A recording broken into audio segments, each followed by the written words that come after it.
हाँ जी, चलिए, so let's begin 8.3 sexual reproduction. अभी हम सेक्सुअल रिप्रोडक्शन इन प्लांट्स के बारे में बात करेंगे एंड देन हम इसके बाद ह्यूमंस के बारे में बात करेंगे. So we are also familiar with modes of reproduction that depend on the involvement of two individuals for a new generation can be created. Bulls alone cannot produce new calves, or nor can hens alone produce new chicks. In such cases, both sexes, male and females, are needed to produce new generations. What is significance of this sexual mode of reproduction? Are there any limitations of the sexual mode of reproduction, which we have been discussing above? So sexual reproduction की अगर हम बात करें तो the main difference between the asexual reproduction and the sexual reproduction is this कि sexual reproduction में only one parent is involved, but अगर हम sexual reproduction की बात करते हैं तो इसमें two parents are involved. ठीक है. सो यहाँ पे जो आपको एक एग्जाम्पल दिया है कि जैसे ऑल ऑफ यू नो कि एक होते हैं बुल्स और एक होते हैं काउ. सो काउ जो होती है she is a female, bull जो होते हैं दे आर मेल. सो उन दोनों को आपस में इंटरकोर्स करना पड़ता है एंड इसकी वजह से एक न्यू काव जो है वो जनरेट होता है या फिर प्रोड्यूस होता है. सेम विद जो हेन है उसके साथ भी सेम यही केस होता है. सो होता क्या है सेक्सुअल रिप्रोडक्शन में both sexes male and female दोनों के दोनों ही आपस में इंटरैक्ट करते हैं एंड न्यू जनरेशन को प्रोड्यूस करते हैं. सेक्सुअल रिप्रोडक्शन की कोई लिमिटेशन है या नहीं, ठीक है, या फिर ये एसेक्सुअल मोड ऑफ रिप्रोडक्शन से किस तरीके से डिफरेंट है, क्या इसकी लिमिटेशंस है, तो वही सारी चीजें हम यहाँ पे करेंगे. लिमिटेशंस भी एंड सिग्निफिकेंस भी. ठीक है. हम ये भी यहाँ पे पढ़ेंगे कि why sexual mode of reproduction is better than asexual mode of reproduction in terms of our population. ठीक है, our population survival. Okay, so why the sexual mode of reproduction? अगर एसेक्सुअल मोड ऑफ रिप्रोडक्शन से जो offsprings हैं वो create किए जा सकते हैं तो हम लोग सेक्सुअल मोड ऑफ रिप्रोडक्शन की तरफ क्यों गए, या फिर आप लोग ये भी कह सकते हैं कि जो नेचर है उसने हमें सेक्सुअल मोड ऑफ रिप्रोडक्शन क्यों दिया. The creation of two cells from one involves copying of DNA as well as the cellular apparatus. The DNA copying mechanism, as we have noticed, cannot be absolutely correct or accurate, and the resultant errors are a source of variations in population of organisms. जैसे कि हमने पढ़ा है कि जो DNA है, DNA की कॉपिंग होती है. रिप्रोडक्शन का जो बेसिक प्रोसेस है वो है डीएनए कॉपिंग. ठीक है.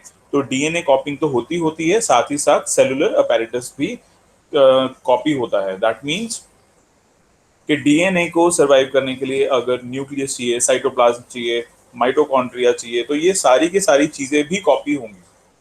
ठीक है. ओरिजिनल जो डीएनए है वहां से लेके जो अभी हमारे पास कॉपी वाला डीएनए बनेगा उन दोनों में ही ये चीजें होनी चाहिए.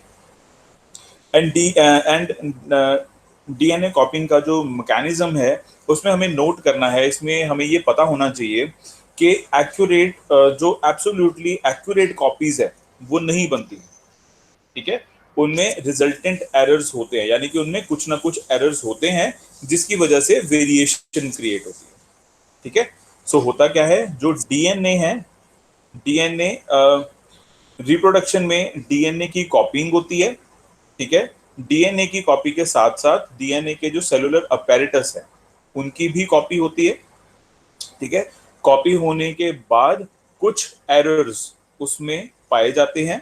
ठीक है. एब्सोल्युटली एक्यूरेट वो नहीं होते हैं. ये एरर्स जो होते हैं ये वेरिएशंस को क्रिएट करते हैं. ठीक है. और जब वेरिएशंस क्रिएट होती हैं तो हमारी जो बॉडी है उसमें कुछ डिफरेंसेस आते हैं. पॉपुलेशन जो है उसमें एक डिफरेंस आता है. ठीक है. अब ये डिफरेंस जो है ये बेनिफिशियल होता है या नहीं, ये आगे एक डिबेट की बात है, क्योंकि कुछ वेरिएशंस पॉजिटिव होते हैं, कुछ वेरिएशंस नेगेटिव होते हैं. लेकिन अभी तक हमें जो मैकेनिज्म जानना है उसमें ये कि डीएनए की कॉपिंग होती है, उसमें सेलुलर अपैरेटस की कॉपी होती है. इस मैकेनिज्म में एब्सोल्युटली एक्यूरेट कॉपिंग नहीं होती है, बीच में कुछ रिजल्टेंट एरर्स होते हैं जिसकी वजह से एक पॉपुलेशन में वेरिएशन आ जाती है. So every individual organism cannot be protected by variation, but in a population, variations are useful for ensuring the survival of the species. It would therefore make sense if organisms make up with reproductive modes that allowed them and that allowed more and more variation to be generated. तो जैसे कि अभी मैंने आप लोगों को बताया था कि वेरिएशंस हमेशा हेल्पफुल हों ऐसा जरूरी नहीं है, बट ऐसा देखा गया है कि वेरिएशन जो हैं ये most of the cases useful होती हैं। यूजफुल क्यों होती हैं? क्योंकि जो हमारा एनवायरनमेंट है वो कॉन्स्टेंटली चेंज होता रहता है।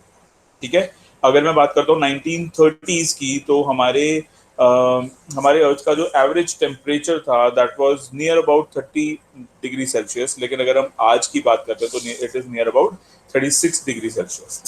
ठीक है, सो ये जो चेंजेस हैं ये किसी पॉपुलेशन के सर्वाइवल के लिए बहुत ज़्यादा यू कैन से के बहुत ज़्यादा सेंसिटिव होते हैं। ठीक है, कि कुछ जो स्पीशीज हैं वो सिर्फ 1 and 2 डिग्रीज का भी अगर इंक्रीज आ जाए तो वो पूरी की पूरी जो स्पीशीज है वो ही एक्सटिंक्ट हो जाती है। तो 6 डिग्रीज तो बहुत ज्यादा हो गया।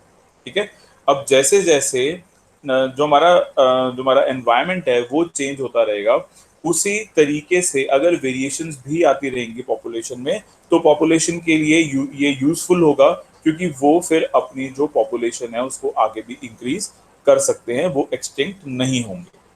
ठीक है, so variations most of the time are useful. While DNA copying mechanisms are not absolutely accurate, they are precise enough to make the generation of the variation a fairly slow process. If the DNA copying mechanism were to be less accurate, many of the resultant DNA copies would not be able to work with the cellular apparatus and would die. So, how can the process of making variants be speeded up? Each new variation is made in a DNA copy that already has variations accumulated from previous generation. So यहाँ पे बताया कि DNA कॉपिंग, जैसे कि अभी आप लोगों को बताया था कि वो एब्सोल्युटली करेक्ट नहीं होती है एंड जो वेरिएशंस हैं वो धीरे धीरे आते रहते हैं, बट यहाँ पे लिखा है कि they are precise enough to make the generation of the variation a fairly slow process. जो वेरिएशन होते हैं वो इतने स्लो होते हैं, वो इतने छोटे छोटे होते हैं कि अगर किसी जनरेशन में वेरिएशन आ भी रहा है तो वो बहुत ही स्लो प्रोसेस के साथ आता है। ठीक है, डीएनए कॉपिंग का जो मैकेनिज्म होता है वो लेस एक्यूरेट अगर हो जाए, ठीक है, जैसे कि अभी हमने कहा है कि वो एब्सोल्युटली एक्यूरेट नहीं होता, बट दैट डजंट मीन कि वो लेस एक्यूरेट होता है। ठीक है, एक होता है 100 में से 100, एक होता है 100 में से 30 और 40। ठीक है, सो उस केस में हम बात कर रहे हैं कि लेस एक्यूरेट। एब्सोल्युटली एक्यूरेट का मतलब है 100 का 100। ठीक है, लेस एक्यूरेट का मतलब है 40, 50 और 30। ठीक है, डीएनए कॉपिंग अगर लेस एक्यूरेट होगी तो ऐसे में क्या होगा कि जो डीएनए की कॉपीज बनेंगी वो अपने सेलुलर अपैरेटस के साथ कंपैटिबल नहीं हो पाएंगी और इसकी वजह से जो डीएनए होगा वो अल्टीमेटली डाई कर जाएगा। ठीक है, तो इसीलिए हम यहाँ पे कह रहे हैं कि एब्सोल्यूट एक्यूरेशन नहीं है लेकिन लेस एक्यूरेट भी नहीं है। ठीक है, वो थोड़ा सा स्लो है और वो इतना स्लो है कि जो हमारी नेक्स्ट जनरेशन है वो उसको अडेप्ट कर पाती है। अगर लेस एक्यूरेट होगा तो हमारी जो जनरेशन होगी, हमारी जो नेक्स्ट जनरेशन होगी वो उस चीज को अडेप्ट नहीं कर पाएगी और ऐसे में अल्टीमेटली जो डीएनए है इट वुड डाई। ठीक है, सो अब बात की गई कि इस चीज को स्पीड अप कैसे किया जाए। ठीक है, जो प्रोसेस है वो अभी हमने पढ़ा कि ये फेयरली स्लो होता है, लेकिन अगर हमें इसे स्पीड अप करना है तो हम कैसे कर सकते हैं? ये तो पॉसिबल है अगर हमें जनरेशन टू जनरेशन वेरिएशन आ जाए।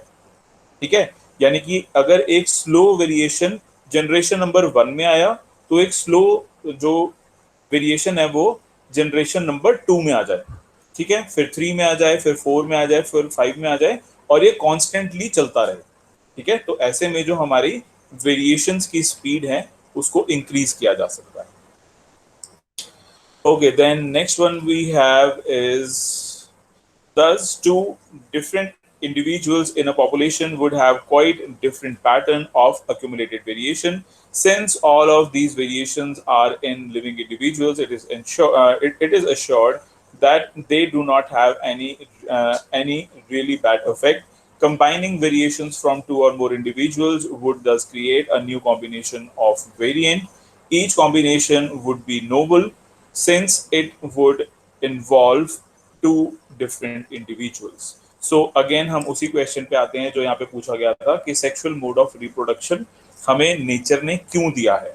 ठीक है, ये हमें इसलिए दिया है क्योंकि जब हम दो इंडिविजुअल्स के बीच में इंटरेक्शन कराते हैं, सो वो जो दो इंडिविजुअल्स हैं उनके डिफरेंट पैटर्न्स हैं.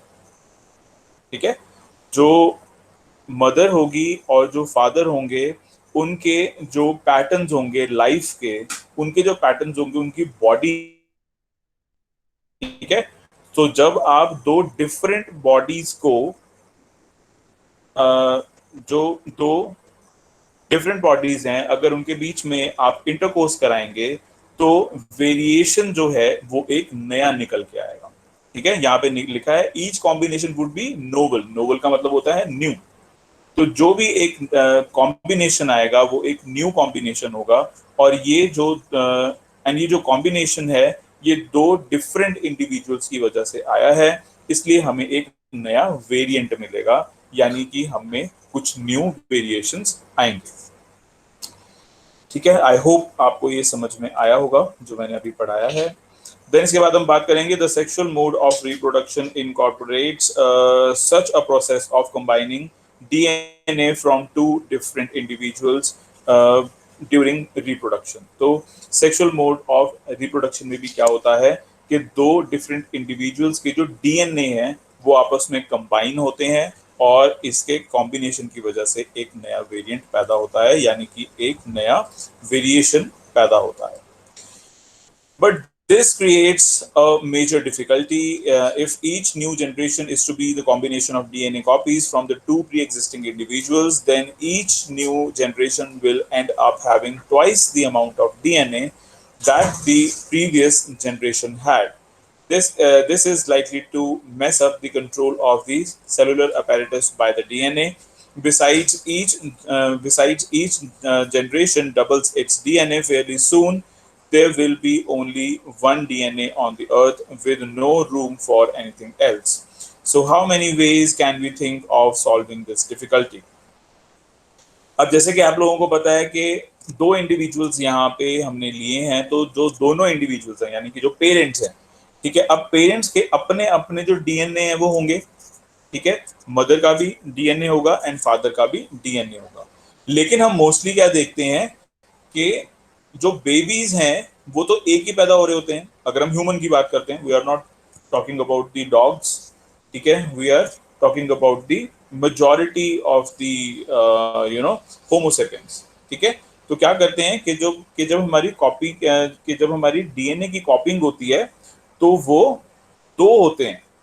ठीक है, एक होता है मदर का, एक होता है फादर का, लेकिन हमें एक को ही डिलीवर करना है. ठीक है, एक को ही हमें रिप्रोड्यूस करना है. सो इस डिफिकल्टी को हम कैसे सॉल्व कर सकते हैं वो यहाँ पे आपको बताया गया है.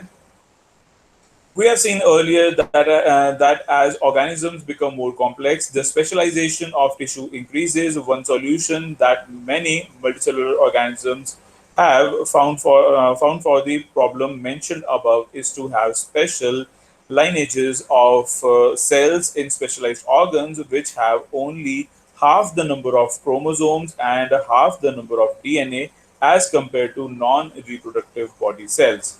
Thus, when these germ cells from two individuals combine during sexual reproduction to form new individual, it results in re-establishment of the numbers of chromosomes and the DNA content in the new generation. अब ये चीज़ होती कैसे है? देखिए, हमारी जो body है उसमें स्पेशलाइज्ड टिश्यूज होते हैं. वो स्पेशलाइज्ड टिश्यूज जो हैं वो क्या करते हैं कि नंबर ऑफ क्रोमोसोम्स को हैप्लॉइड में कन्वर्ट कर देते हैं. ठीक है, हैप्लॉइड क्या होता है कि जो क्रोमोसोम्स हैं उनको हाफ में कट कर देते हैं. ठीक है, मैं आपको एक बार दिखा देता हूं कि how is it possible. Chromosome का स्ट्रक्चर तो आप लोगों को पता ही होगा. Most of the students know chromosome का स्ट्रक्चर क्या होता है. It is something like this. Just wait.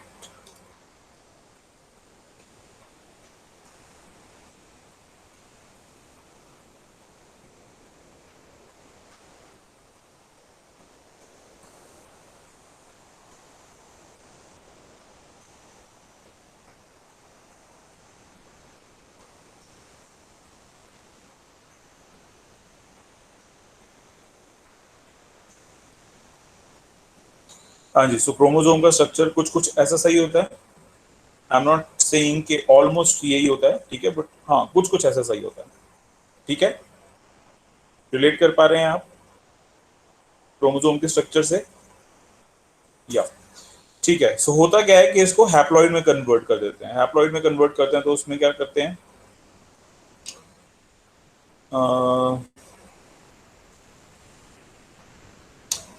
Just wait, मैं आपको ना एक और बना के दिखाता हूँ।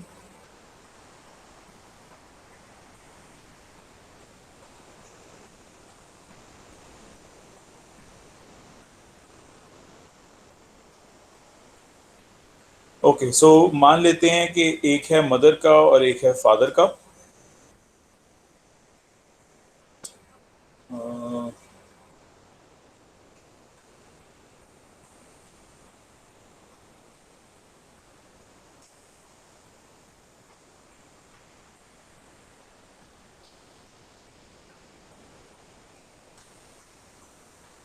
या so this is mother's chromosome and this is father's chromosome. ठीक है, सो अब क्या होगा, इसको हैप्लॉइड में कन्वर्ट कर देंगे, यानी कि जो स्पेशलाइज्ड टिश्यूज हैं वो इनको हाफ हाफ में कन्वर्ट कर देंगे। ठीक है, और ऐसे में क्या होगा कि ये वाला जो क्रोमोसोम होगा ये इसके साथ मैच कर जाएगा, और ये वाला क्रोमोसोम जो होगा ये इसके साथ मैच कर जाएगा। ठीक है, जब मैच कर लेंगे तो क्या होगा, अब देखिए यहाँ पे होंगे 23 पेयर्स ऑफ मदर्स क्रोमोसोम, यहाँ पे होंगे 23 chromosomes, 23 pairs of chromosome of father. ठीक है, देन इनको हाफ में कट कर दिया जाएगा, समथिंग लाइक दिस। इसको हाफ में कट करेंगे, इसको हाफ में कट करेंगे। ठीक है, देन ये और ये आपस में मिल जाएंगे क्रोमोसोम्स। मैं मान लेता हूं कि ये वाला जो पोर्शन है it is the bottom portion of the mother's chromosome, and it is the top portion of the father's chromosome. ठीक है, तो ये दोनों जो है ये आपस में मैच कर जाएंगे एंड इसको कैंसल आउट कर दिया जाएगा। ठीक है, सो ऐसे में एक नया इंडिविजुअल क्रिएट हो जाता है। ठीक है, समझ में आया या डाउट है? किसी को डाउट है तो हैंड रेज करो, जिसको समझ में नहीं आया। अनमोल को समझ में नहीं आया, चिराग को समझ में नहीं आया, शाश्वत को नहीं समझ में आया, और बाकी को समझ में आ गया। ओके, चलो अब इसको और अच्छे से एक्सप्लेन करना है तो मैं और अच्छे से एक्सप्लेन कर देता हूँ।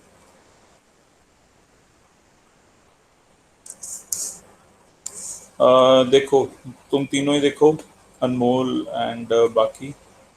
यहाँ पे देखो, यहाँ पे मैंने एक क्रोमोसोम बनाया, फिर मैंने इधर एक क्रोमोसोम बनाया, देन एक ये बनाया, ये बनाया। ठीक है, ऐसे करते करते बनेंगे 23 पेयर्स। 23 पेयर्स बन जाएंगे, ये बन गए मदर के। ठीक है, अब हम बात कर लेते हैं फादर की।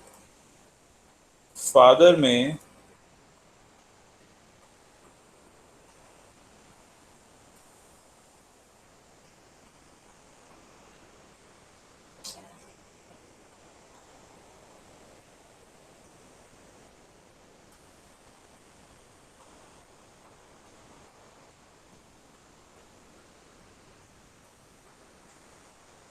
ओके, सो अब हम फादर की बात कर लेते हैं। फादर के हमने 4 क्रोमोसोम्स बनाए।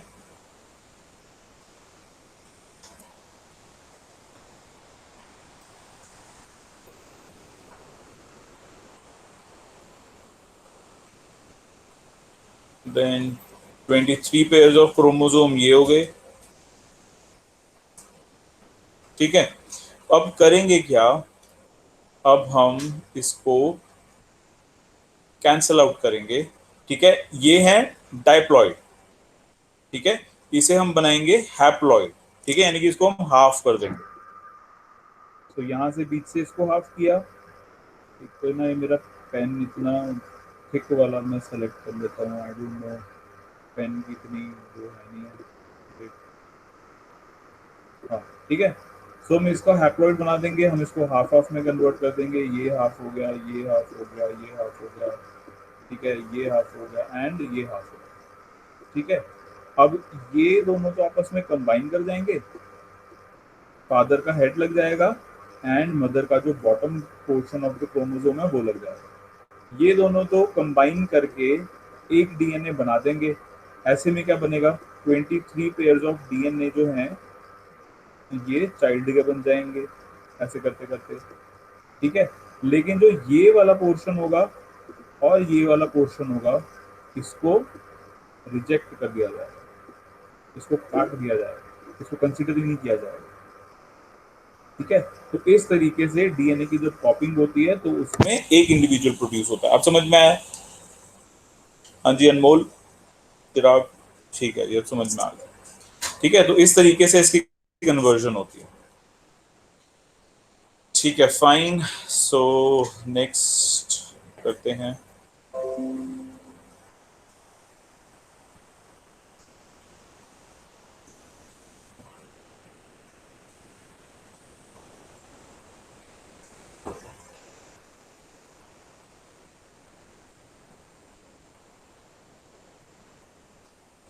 ओके, देन इसके बाद next paragraph, if the zygote is to grow and develop into an organism which has highly specialized tissues and organs, then it has to have sufficient stores of energy for doing this.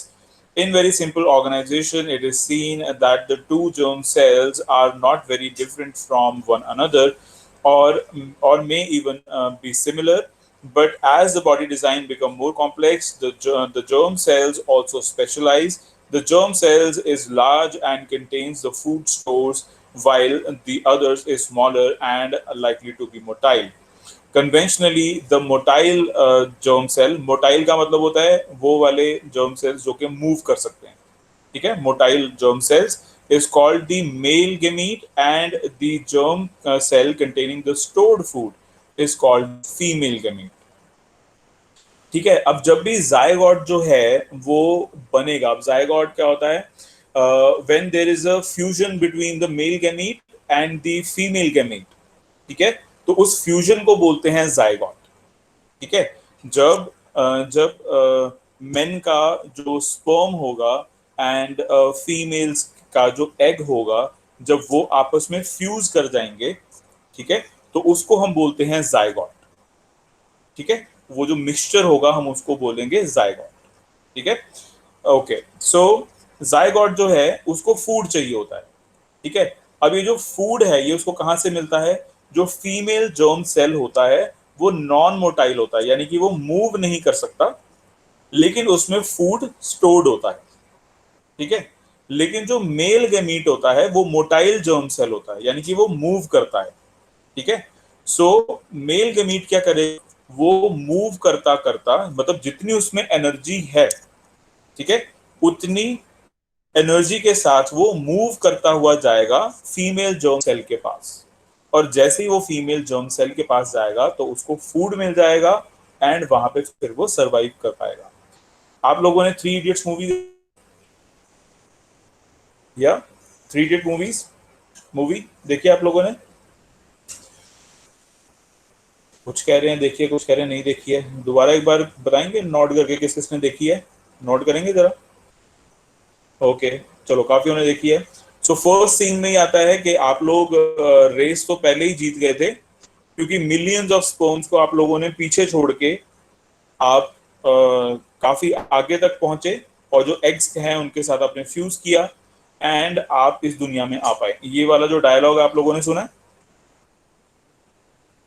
हाँ, कईयों ने सुना है, कईयों ने नहीं सुना है, ठीक है। सो अप्रोक्सीमेटली क्या होता है, when when a male ejaculates, ठीक है, when a male ejaculates his sperm, approximately 1 to 2 million जो स्पर्म्स होते हैं वो फीमेल बॉडी के अंदर जाते हैं, ठीक है, इन जस्ट वन इजैकुलेशन।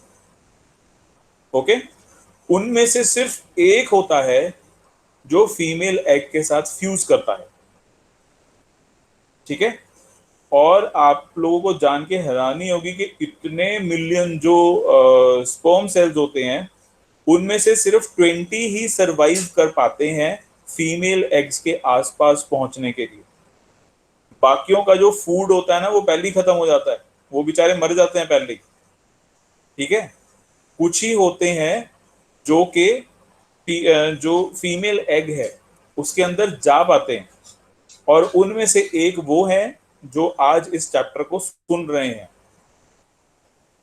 ठीक है, आप लोग। ओके, आप लोगों ने मिलियंस ऑफ लाइफ को पीछे छोड़ के आप अकेले ऐसे निकले जो कि अपने मदर के एग तक पहुंच पाए।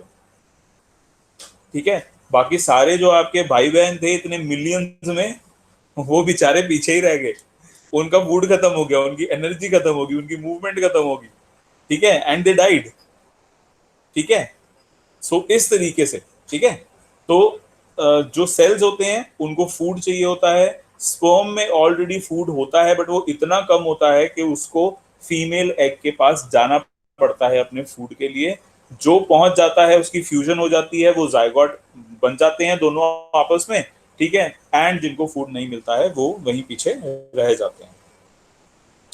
ओके, सो अब आई थिंक आप लोगों को समझ में आ गया होगा, जो फीमेल जर्म सेल है उसमें फूड स्टोर्ड होता है, और जो मेल जर्म सेल है वो मोटाइल होता है, तो वो मूवमेंट कर पाता है। ठीक है जी, देन इसके बाद next we shall see in the next few sections how the need to create these two different types of gametes give rise to difference in the male and female reproductive organ, and in some cases differences in the bodies of the male and female organisms. ठीक है, so male and female organisms जो हैं वो किस तरीके से एक दूसरे से डिफरेंट हैं, और किस तरीके से एक डिफरेंट वेरिएंट जो है वो ये प्रोड्यूस करते हैं, वो हम आगे आने वाले सेक्शंस में पढ़ेंगे। ठीक है, सो अभी मैं आप लोगों को 2 to 3 मिनट्स का टाइम दे रहा हूँ। आप इसमें एक बार जितना मैंने पढ़ाया वो पढ़ लीजिए। ठीक है, एंड देन उसके बाद हम आगे का डिस्कस करेंगे। ठीक है, सो पढ़िए प्लीज, एंड कोई भी डाउट होगा उसको लिख लेना। कोई भी आपको प्रोसेस समझ में नहीं आ रहा होगा या कोई टर्म समझ में नहीं आ रही होगी तो वो आप मुझसे पूछ लेना। ठीक है, करो।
Inayat, please concentrate to your book.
हाँ जी, आई होप कि आप सभी ने पढ़ लिया होगा।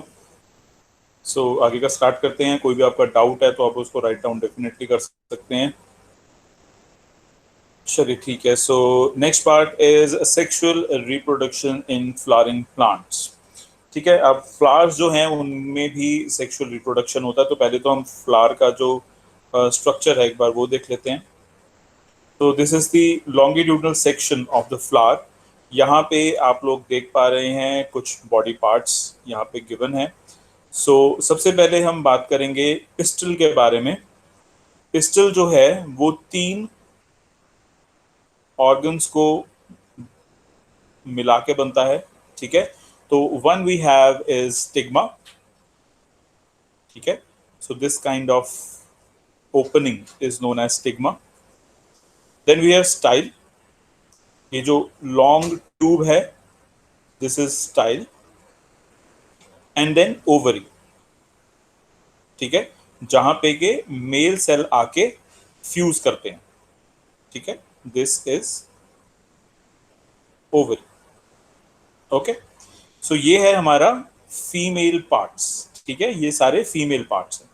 अब इसके बाद हम बात करते हैं स्टेमन के बारे में। स्टेमन जो है ये एक मेल रिप्रोडक्टिव पार्ट है। यहाँ पे क्या होता है, anther and we have filament. ठीक है, एंथर क्या होते हैं, एंथर एक वो जगह है जहां से पॉलन्स रिलीज किए जाते हैं। ठीक है, जैसे ह्यूमन मेल में स्पर्म होता है, वैसे ही अगर हम फ्लावर की बात करते हैं तो यहाँ पे पॉलन्स होते हैं। ठीक है, एंथर जो है वो पॉलन को रिलीज करता है। एंड फिलामेंट क्या है, यही आप जैसे ट्यूब देख रहे हैं, जैसे आपके पास यहाँ पे स्टाइल था, ये भी एक ट्यूब है, वैसे ही फिलामेंट जो है वो भी एक ट्यूब है। ठीक है, स्टिग्मा एक ओपनिंग है कि पॉलन्स जो हैं वो स्टिग्मा के अंदर जाएंगे। ठीक है, स्टिग्मा एक ओपनिंग है, उसके अंदर पॉलन ग्रेन्स गिरेंगे। पॉलन के ग्रेन्स बोलते हैं हम उन्हें। पॉलन ग्रेन्स जो हैं वो यहाँ पे गिरेंगे। ठीक है, देन स्टाइल से होते हुए वो ओवरीज में जाके फ्यूज करेंगे और एक जाइगोट बनाएंगे। ठीक है, मेल जो है, मेल क्या करेंगे, मेल में एक पार्ट है फिलामेंट, वहां से जो पॉलन्स हैं वो ऊपर की तरफ आएंगे। देन एंथर जो है, यहां से जो पॉलन है ये रिलीज किए जाते हैं। ठीक है, देन इसके बाद वही स्टिग्मा, स्टाइल एंड ओवरी में जाके ये मिलते हैं। इसके बाद अगला पार्ट आएगा हमारे पास पेटल। पेटल जो है ये एक फ्लावर का कॉमन पार्ट है। ठीक है, एंड अगर हम बात करते हैं सेपल, तो ये भी एक कॉमन पार्ट है प्लांट का। ठीक है, सो सेपल है जो, ये क्या है, सेपल है आपके प्लांट के बेस में जो बड टाइप का होता है। ठीक है, ग्रीन ग्रीन जो होता है उसको हम बोलते हैं सेपल। तो सेपल एंड पेटल जो होते हैं ये हर एक फ्लावर का कॉमन फीचर होता है। ठीक है, लेकिन जो स्टेमन होते हैं और पिस्टल होते हैं ये डिफरेंशिएट करते हैं इनके जो जेंडर्स हैं उनको। ठीक है, कोई प्लांट फीमेल प्लांट है या कोई प्लांट मेल प्लांट है या कोई प्लांट बायसेक्सुअल प्लांट है। ठीक है, कुछ जो फ्लावर्स हैं वो ऐसे भी होते हैं जो कि बायसेक्सुअल होते हैं। ठीक है, उनमें फीमेल पार्ट भी होता है और उनमें मेल पार्ट भी होता है। कुछ फ्लावर्स ऐसे होते हैं जिनमें सिर्फ और सिर्फ जो फीमेल रिप्रोडक्टिव पार्ट्स है वही होते हैं, और कुछ फ्लावर्स ऐसे भी होते हैं जिनमें सिर्फ और सिर्फ मेल रिप्रोडक्टिव पार्ट होते हैं। ठीक है, so male, female and bisexual. Okay, so इसके रिलेटेड अब थोड़ा सा पढ़ लेते हैं हम।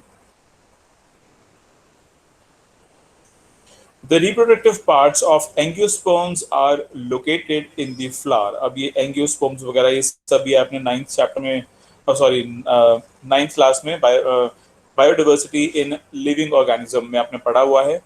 The reproductive parts of sperms are located in the flower। You have already studied the different parts of the flower, that is sepal, petal, stamen and carpel। ठीक है, ये देखिए stamen बना है एंथर और फिलामेंट से। ठीक है, जो कार्पल है, ठीक है, वो भी इसी का एक नाम होता है। ओके, एंड देन इसके बाद stamen and carpel are the reproductive parts of the flower which contain the germ cells। What possible function could the petals and sepals serve? ठीक है, अगर हम बात करते हैं पेटल्स एंड सेपल की, उनका काम क्या होता है?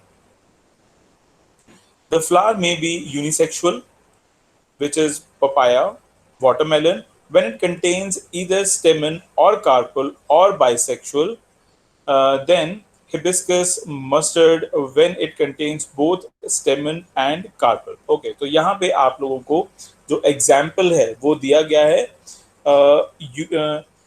यूनिसेक्सुअल एंड बाइसेक्सुअल फ्लावर्स के रिगार्डिंग। ठीक है, अगर हम बात करते हैं यूनिसेक्सुअल फ्लावर, तो ये कौन कौन से होते हैं? Papaya and watermelon. इसमें या तो स्टेमन होगा या फिर कार्पल होगा। ठीक है, लेकिन अगर हम बात करते हैं हिबिस्कस की एंड मस्टर्ड की, तो ये एक बाइसेक्सुअल फ्लावर है। यहाँ पे दोनों ही जो सेक्स हैं, which is stamen and carpel, वो यहाँ पे आपको मिलेंगे। ठीक है, स्टेमन जो है ये एक मेल रिप्रोडक्टिव पार्ट है, कार्पल जो है ये एक फीमेल रिप्रोडक्टिव पार्ट है। Carpal and pistil is the same thing. ठीक है, carpal and pistil is the same thing, लेकिन स्टेमन जो है ये डिफरेंट है। स्टेमन जो है मेल ये एक मेल रिप्रोडक्टिव पार्ट है, लेकिन जो कार्पल है और पिस्टल है वो एक फीमेल रिप्रोडक्टिव पार्ट है। ठीक है, तो यहाँ पे जो आपको एग्जाम्पल्स है वो भी दे दिए हैं, एंड आप लोगों का ब्रेक टाइम भी हो गया है। ठीक है, सो इट्स बिन 10:45 नाउ। 10:50 पे आप लोगों ने दोबारा से आ जाना है। अभी आप वीडियो उसको ऑफ कर दीजिए, माइक अपने ऑफ कर दीजिए।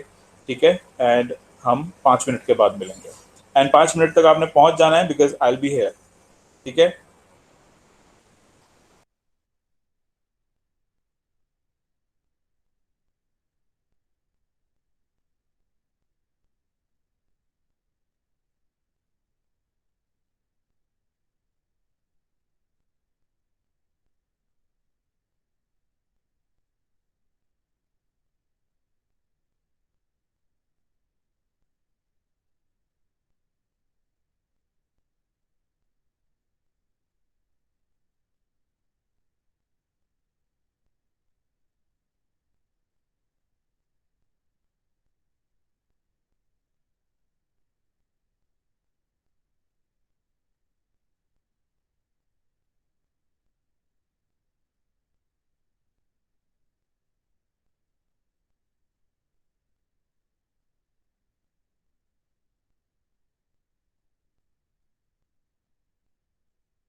हाँ जी, चलिए जी, अपनी वीडियोस ऑन कर लीजिए प्लीज सारे।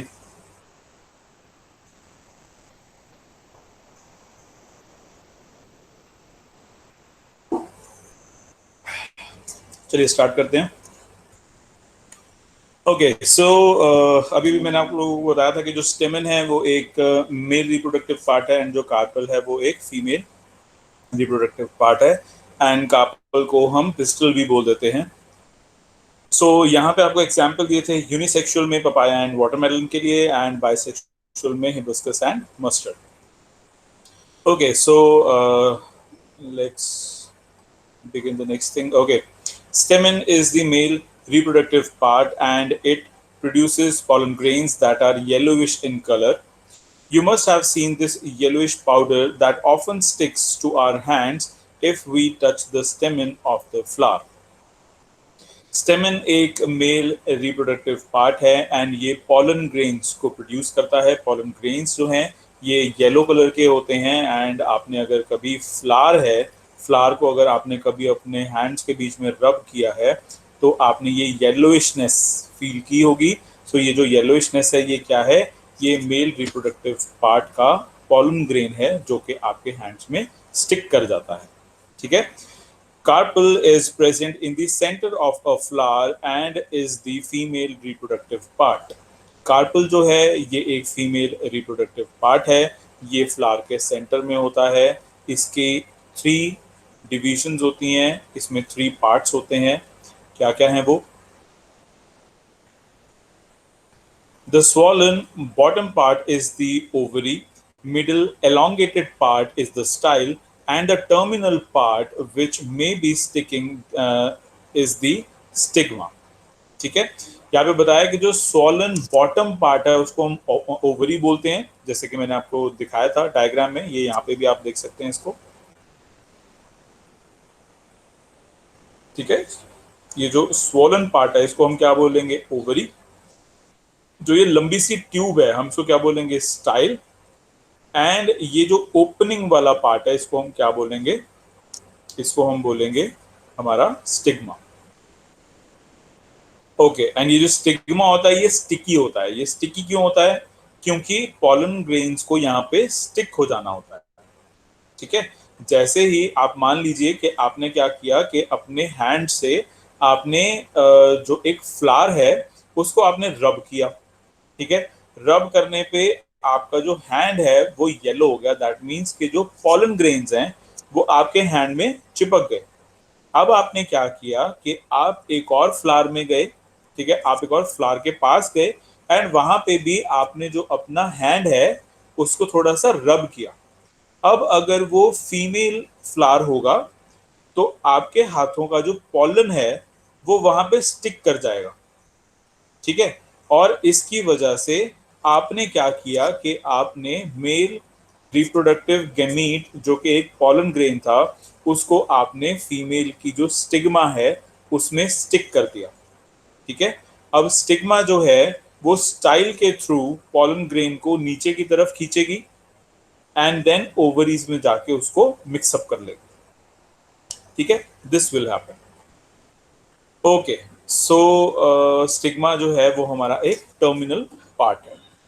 ओके जी, देन इसके बाद the ovaries contains ovules and each ovule has an egg. Ovaries के अंदर ओव्यूल्स होते हैं, और जो ओव्यूल्स होते हैं उनके पास एक एग होता है। The male germ cell produced by the pollen grains fuses with the female gamete present in the ovule. This fusion of the germ cell or fertilization gives us the zygote, which is capable of growing into new plant. जब इन दोनों ही gametes की fusion हो जाएगी, ठीक है, और fertilization take place कर जाएगा, तो हम बोलेंगे कि ये एक zygote है। एंड zygote ही वो चीज है जिसकी वजह से न्यू प्लांट जो है वो ग्रो कर पाता है। ठीक है। आई होप ये भी आपको समझ में आया होगा। इसके बाद हमारे पास पॉलिनेशन के कुछ टाइप्स हैं। एक होता है सेल्फ पॉलिनेशन, एक होता है क्रॉस पॉलिनेशन। उसके बारे में हम बाद में पढ़ेंगे, बट इससे पहले आपको मैंने अभी जितना भी सेक्सुअल रिप्रोडक्शन ऑफ फ्लावर के बारे में बताया है, ठीक है, विच इज फ्रॉम हेयर, ये अभी आप एक बार पढ़ लो कि आपको 8.3.2 sexual reproduction in flowering plants, ये आप एक बार पढ़ लो कि आपको जो पार्ट्स हैं वो समझ में आ गए हैं या नहीं, वो पार्ट्स कहाँ पे होते हैं वो आपको समझ में आ गया है या नहीं, यूनिसेक्सुअल फ्लावर्स कौन से होते हैं, बाइसेक्सुअल फ्लावर्स कौन से होते हैं, ठीक है, रिप्रोडक्टिव पार्ट्स कौन से होते हैं। इसके लिए आप एक बारी इतना पढ़ लो, मैंने आपको भी जितना पढ़ाया है, इसके बाद हम फिर कंटिन्यू करते हैं। ठीक है, 2 मिनट्स ले लो।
चलिए, छोटा सा पार्ट था, आई होप आप लोगों ने पढ़ लिया होगा। सो आगे कंटिन्यू करते हैं हम। तो यहाँ पे आपको टाइप्स ऑफ पॉलिनेशन के बारे में बताया है कि जो फ्यूजन होती है between the female gamete and the male gamete, वो किस किस तरीके से फ्लावर में होती है। Thus the pollen needs to be transferred from the stamen to the stigma. जो पॉलन्स हैं उन्हें ट्रांसफर होना पड़ता है स्टेमन से स्टिग्मा में। If this transfer of pollen occurs in the same flower, it is referred to as self pollination. ठीक है, सेम फ्लावर में अगर हो तो हम इसको बोलते हैं सेल्फ पॉलिनेशन। ठीक है, यानी कि बाइसेक्सुअल फ्लावर्स जो है उनमें सेल्फ पॉलिनेशन हो सकती है। On the other hand, if the pollen is transferred from one flower to another, it is called cross pollination. This transfer of pollen from one flower to another is achieved by agents like wind, water and animals. ठीक है, सो pollination जो होती है ये 2 types की होती है, एक होती है सेल्फ पॉलिनेशन, एक होती है क्रॉस पॉलिनेशन। सेल्फ पॉलिनेशन जो है ये बाइसेक्सुअल फ्लावर्स में पॉसिबल है, ठीक है, लेकिन अगर हम यूनिसेक्सुअल फ्लावर्स की बात करते हैं तो उसमें क्रॉस पॉलिनेशन होता है। ठीक है, यूनि सेक्सुअल में क्या होगा, एक फ्लावर जो होगा वो फीमेल फ्लावर होगा, एक फ्लावर जो होगा वो एक मेल फ्लावर होगा, एंड मेल फ्लावर्स से जो पॉलन्स हैं वो फीमेल फ्लावर्स में ट्रांसफर करने होंगे। अब ये ट्रांसफर किस तरीके से होंगे, जो ये पॉलन्स होते हैं ये मोटाइल तो होते नहीं है, मूव तो कर नहीं सकते हैं, तो ये जो प्रोसेस है ये ये कुछ एजेंट्स के साथ अचीव किया जा सकता है, और ये जो एजेंट है ये विंड हो सकते हैं, वाटर हो सकते हैं, या फिर एनिमल हो सकते हैं। ठीक है, फॉर एग्जाम्पल बहुत तेज विंड चली तो एक फ्लावर के जो पॉलन्स हैं वो दूसरे फ्लावर के स्टिग्मा में चले जाएंगे उड़ के। ठीक है, वाटर से भी ये चीज हो सकती है, जो मेल फ्लावर है वो हाइट में हो एंड जो फीमेल फ्लावर है वो उससे थोड़ा सा नीचे हो। ठीक है, सो वाटर जो है वो अगर फीमेल फ्लावर में गिरेगा तो ऐसे में जो पॉलन्स हैं वो ट्रांसफर कर जाएंगे फीमेल फ्लावर में। ठीक है, एंड यहाँ पे लिखा है एनिमल्स, एनिमल्स लाइक कुछ भी हो सकता है, बीज हो सकती हैं, हाउस फ्लाई हो सकती है, मॉस्किटोज हो सकते हैं, ग्रास हॉपर हो सकता है। ठीक है, सो जब भी कोई भी एक ऑर्गेनिज्म जो है वो किसी मेल फ्लावर में जाएगा, सो उसके जो उसकी लेग्स होंगी उसमें पॉलन स्टिक कर जाएंगे। ठीक है, देन इसके बाद ये वाला जो ऑर्गेनिज्म है अगर ये फीमेल फ्लावर में जाएगा एंड वहां पे जाके ये अगर उस फ्लावर के ऊपर बैठ जाएगा तो क्या होगा, जो स्टिग्मा है वो आप लोगों ने अभी देखा कि जो स्टिग्मा है वो स्टिकी होती है। ठीक है, तो ये जो पॉलन्स है ये उस स्टिग्मा में स्टिक कर जाएंगे एंड देन स्टाइल के थ्रू होते हुए ये पहुंच जाएंगे ओवरीज में। Okay, so next paragraph. After the pollen lands on the suitable stigma, it has to reach the female germ cell, which are in the ovaries. For this, a tube grows out of the pollen grain and travels through the style to reach the ovary.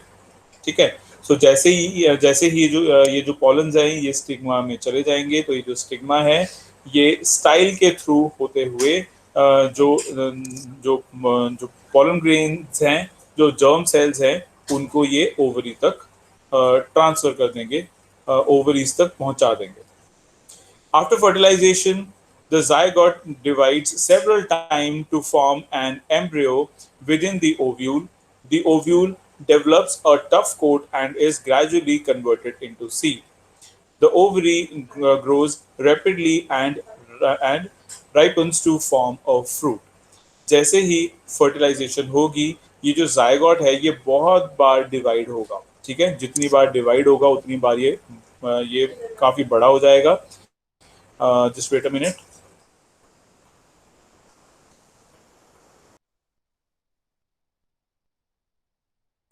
बोलो।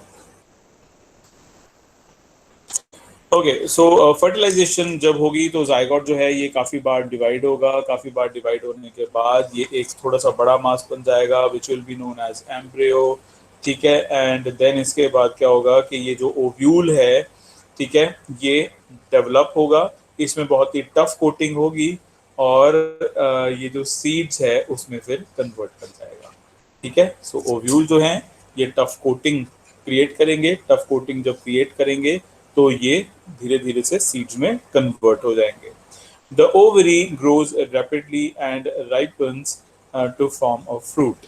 और ये जो ovaries हैं ये जब बहुत ज़्यादा grow करेंगी, बहुत ही तेज तेज ये जब ग्रो करेंगी तो ये एक फ्रूट की तरह बन जाएंगे। अब ये फ्रूट वो नहीं है जो हम खाते हैं, ये जो फ्रूट है ये एक डिफरेंट फ्रूट है। ठीक है, ये विद इन द प्लांट होता है, ये प्लांट के अंदर ही होता है। ठीक है, तो फ्रूट्स जो हैं वो बन जाएंगे। ठीक है, और यही जो फ्रूट्स हैं ये फिर आगे जाके एक प्लांट की शक्ल ले लेते हैं। Meanwhile, the petals, sepals, stamen, and style, and the stigma may shrivel and fall off. Have you ever observed any flower part still persisting in the fruit? Try and work out the advantages of seed formation for the plant. The seed contains the future plant or embryo, which develops into the seedlings under appropriate conditions. This process is known as germination.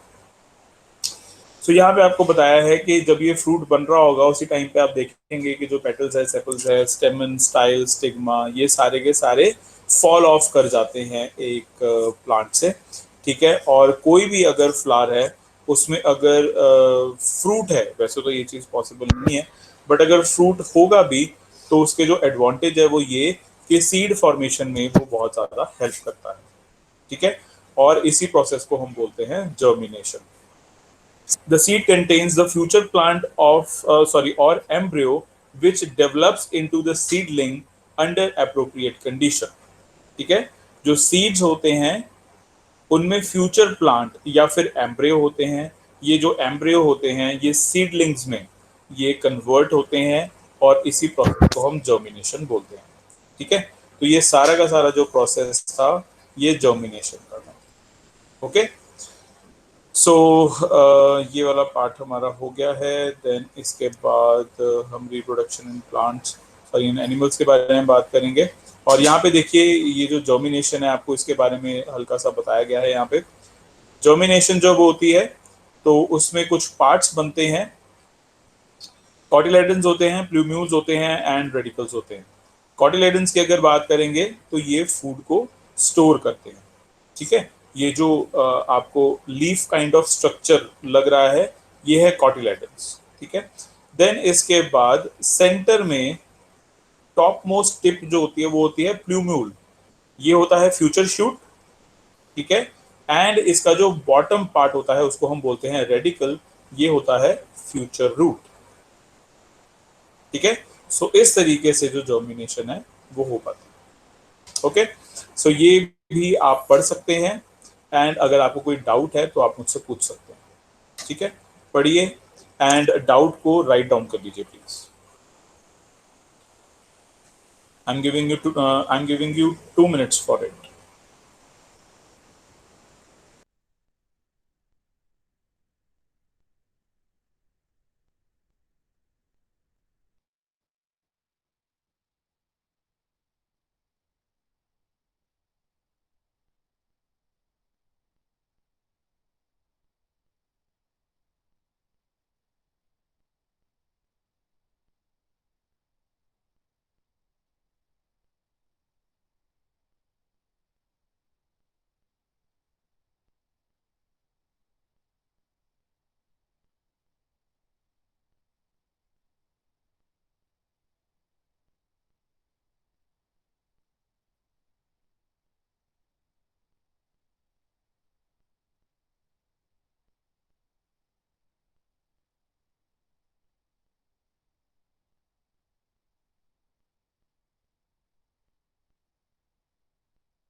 हाँ जी, I hope it's been done.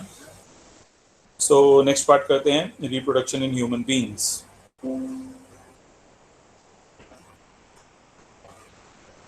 Okay, so हो सकता है कि आप लोगों को इस टॉपिक में काफ़ी डाउट्स हों, सो आप उसको राइट डाउन कर सकते हैं एंड क्लास के एंड में पूछना चाहे तो पूछ सकते हैं।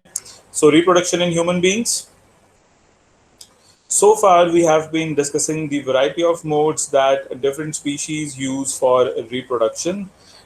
Let us now look at the species that we are most interested in, namely humans. Humans use a sexual mode of reproduction. How does this process work? Let us begin at an apparently unrelated point. So, यहाँ पे all of us know that our bodies change as we become older. Our height increases from class 2 to class 10, and so does our weight, sometimes too much. We acquire teeth. We even lose the old one, so-called milk teeth, and acquire the new one. तो आप लोगों को पता ही है कि बचपन से लेके अभी तक आपकी बॉडीज में काफ़ी ज़्यादा चेंजेस आई हैं। वो चेंजेस इंक्रीज इन हाइट हो सकता है, इंक्रीज इन वेट हो सकता है। आपके जो मिल्क टीथ थे वो अब टूट चुके हैं, and you have the adult teeth now.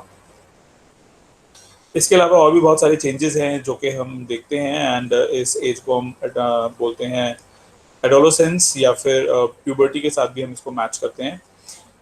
All of these changes that can be grouped under the general process of growth in which the body becomes larger, but in early teenage years, a whole new set of changes occurs that cannot be explained simply as body enlargement.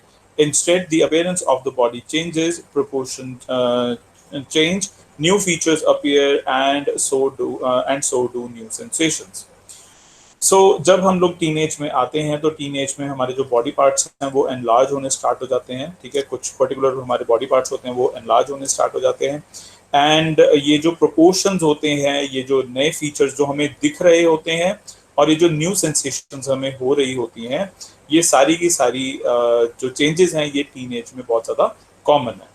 Some of these changes are common to both boys and girls. We begin to notice thick hair growing in new parts of the body, such as armpits and the genital area between the thighs, which can also become darker in color. Common changes जो कि दोनों में ही आते हैं, boys में and girls में, उनमें से एक पार्ट ये है कि जो हमारे अंडर आर्म्स होते हैं या जो हमारे आर्मपिट्स होते हैं, उनमें जो थिक हेयर हैं वो आने स्टार्ट हो जाते हैं। जो हमारा जेनिटल एरिया होता है वहाँ पे हेयर्स आने स्टार्ट हो जाते हैं, एंड साथ ही साथ उस एरिया का जो कलर है वो भी डार्क होना स्टार्ट कर जाता है। Thinner, thinner hair can also appear on legs and arms as well as on the face. Thin hair जो होते हैं वो हमारे आर्म्स में, हमारे लेग्स में और हमारे फेस में भी आने स्टार्ट हो जाते हैं। The skin frequently becomes oily and we might begin to develop pimples.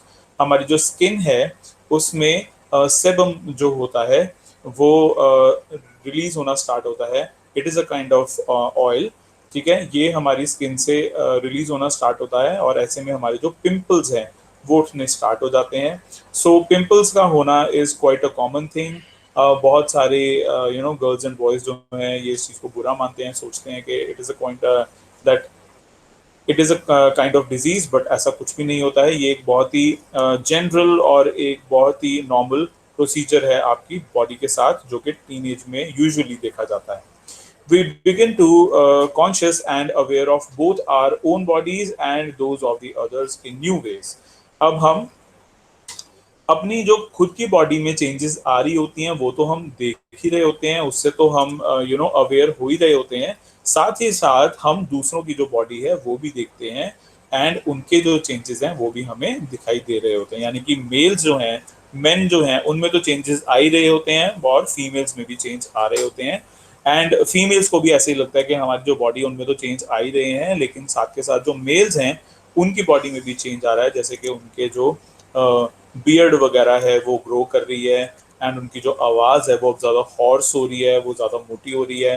ठीक है, तो ये सब चीज़ें जो हैं वो हम नोटिस करने लगते हैं इस एज में। On the other hand, there are also changes taking place that are different in boys and girls. अब कुछ चेंजेस ऐसे भी होते हैं जो कि बॉयज एंड गर्ल्स में बहुत ही डिफरेंट होते हैं, जो कि बॉयज में होंगे तो सिर्फ बॉयज में ही होंगे, गर्ल्स में होंगे तो सिर्फ गर्ल्स में ही होंगे। जैसे कि in girls breast size begins to increase with darkening of skins of the nipples at the tips of the breast. अगर हम गर्ल्स की बात करते हैं तो गर्ल्स में जो ब्रेस्ट का साइज है वो इंक्रीज होना स्टार्ट हो जाता है, एंड निपल्स के अराउंड का जो एरिया होता है वो डार्क कलर का होने लगता है।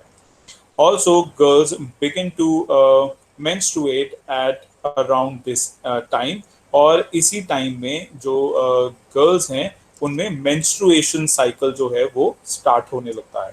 ठीक है, boys begin to have new thick hair growth on the face and their voice begin to crack. Boys की अगर हम बात करते हैं तो फेस के जो जो फेशियल हेयर्स हैं उनकी ग्रोथ होनी स्टार्ट हो जाती है, एंड जो वॉइस है वो क्रैक होने लगती है। Further the penis occasionally begins to become enlarged and erect either in daydreams or at night, and जो मेन होते हैं, जो बॉयज होते हैं, उनका जो पेनिस साइज होता है वो इंक्रीज होने लगता है, एनलार्ज होने लगता है, इरेक्ट होने लगता है, मे बी कभी कभार रात को एंड कभी कभार दिन के टाइम पे।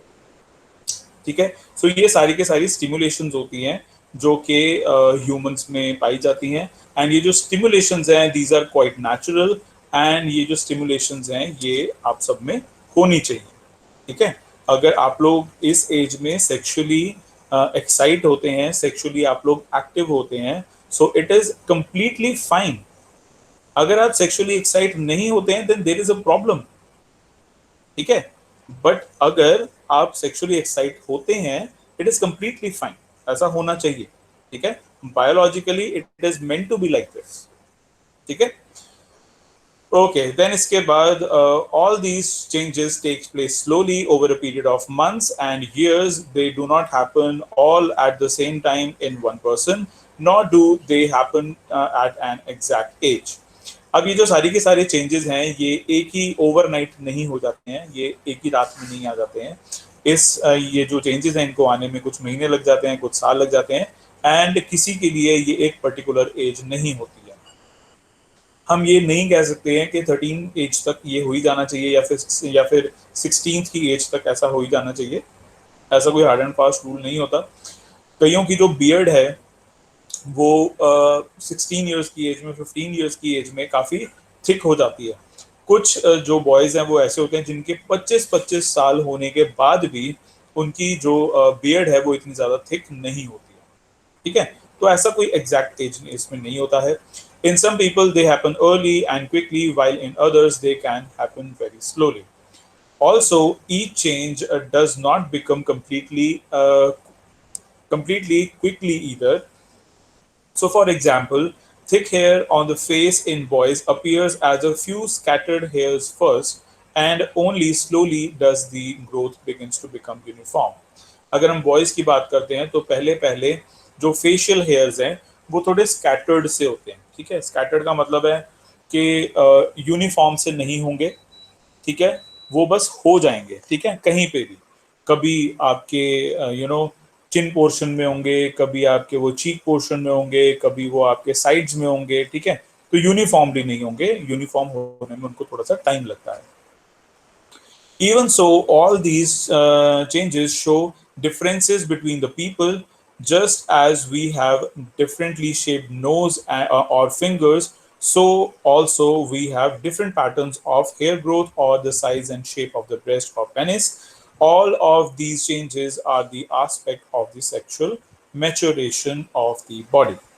जैसे कि अभी आपको यहाँ पे बताया है कि जो भी आपकी बॉडी में फिजिकल चेंजेस आने हैं, उसकी कोई एक पर्टिकुलर एज नहीं होती है, कोई एग्जैक्ट एज नहीं होती है। उसी तरीके से जो भी हमारी ग्रोथ होती है वो बहुत ही डिफरेंट होती है। जैसे कि हम सबकी जो नोज है वो सेम नहीं होती है, हमारी जो फिंगर्स हैं वो सेम नहीं होती हैं, ठीक है। शेप में आप कह सकते हो कि थोड़ी बहुत ही सेम होती है, दिखने में वो हमें सेम लगती है, बट ऐसा एक्चुअल में नहीं है।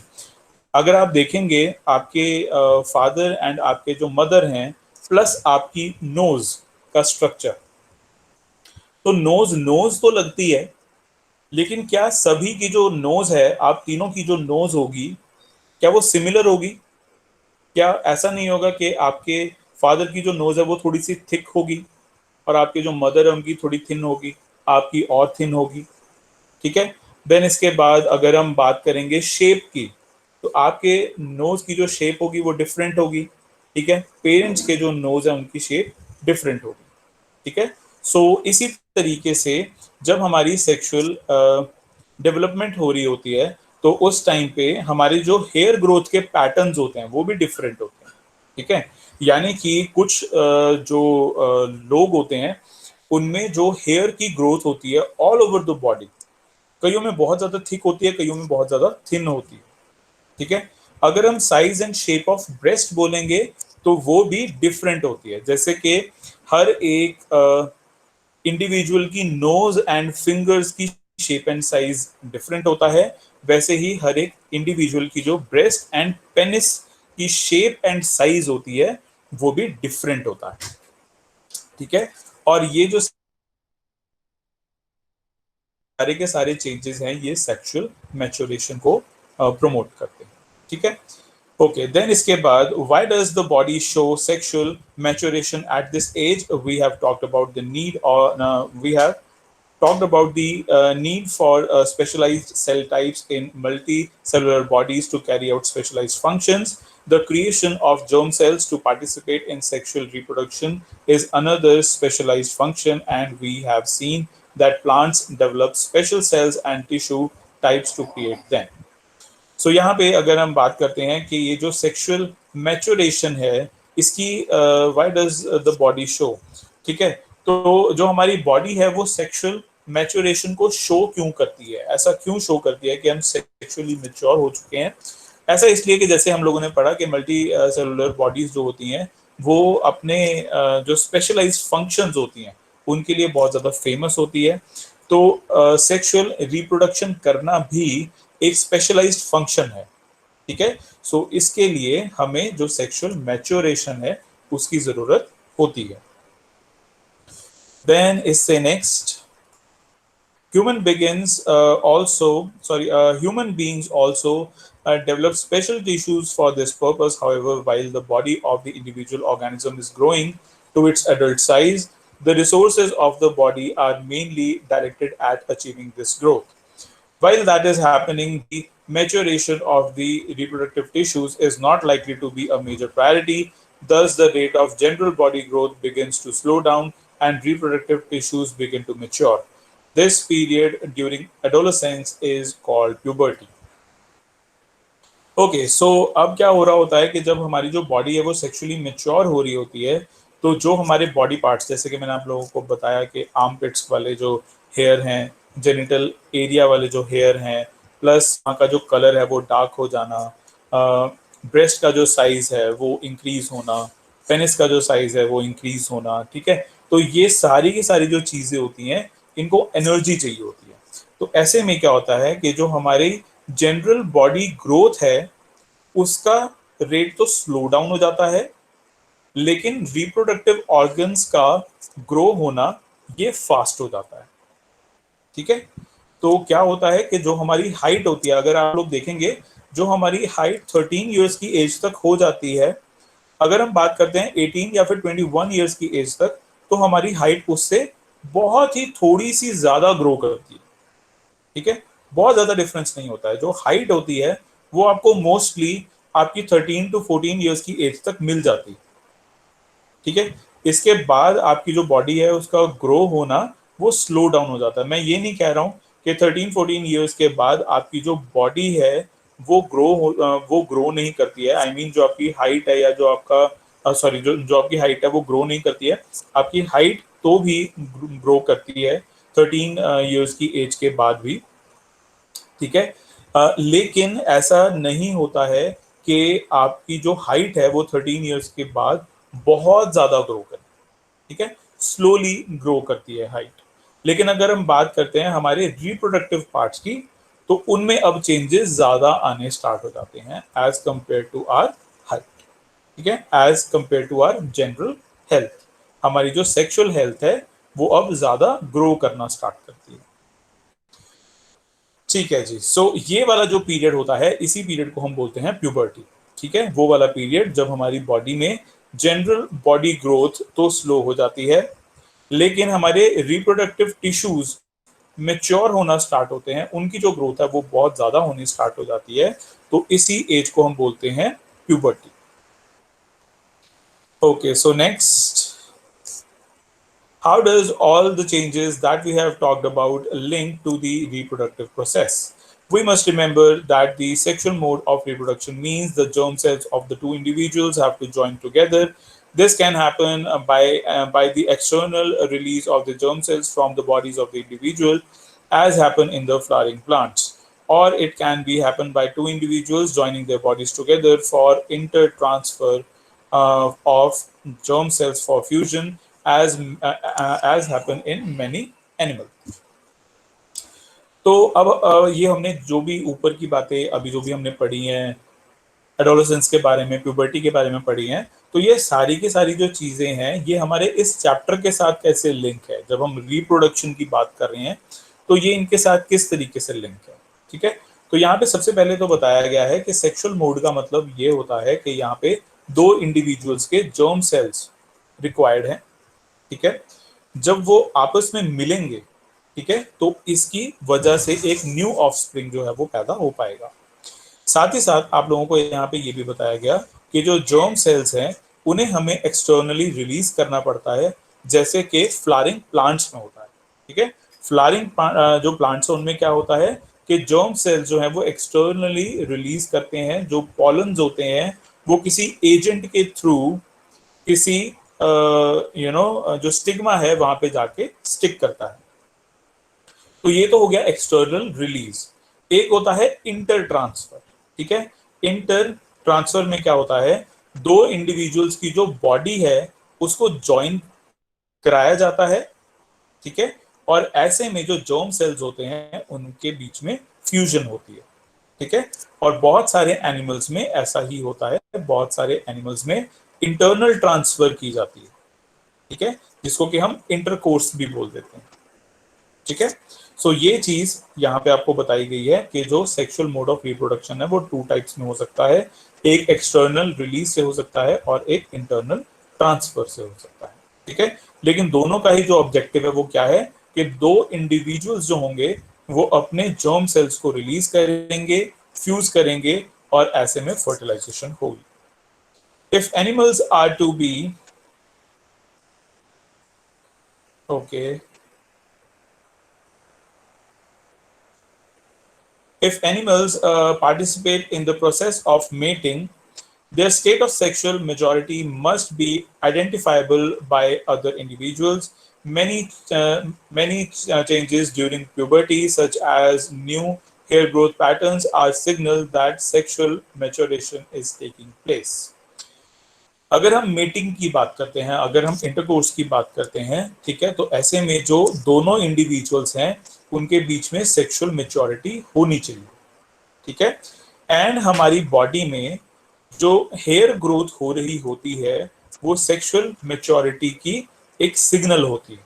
ठीक है, यानी कि अगर हमारी बॉडी में हेयर ग्रोथ होनी स्टार्ट हो गई है, दैट मीन्स कि हमारी बॉडी ने अब सेक्सुअली मेच्योर होना स्टार्ट कर दिया है।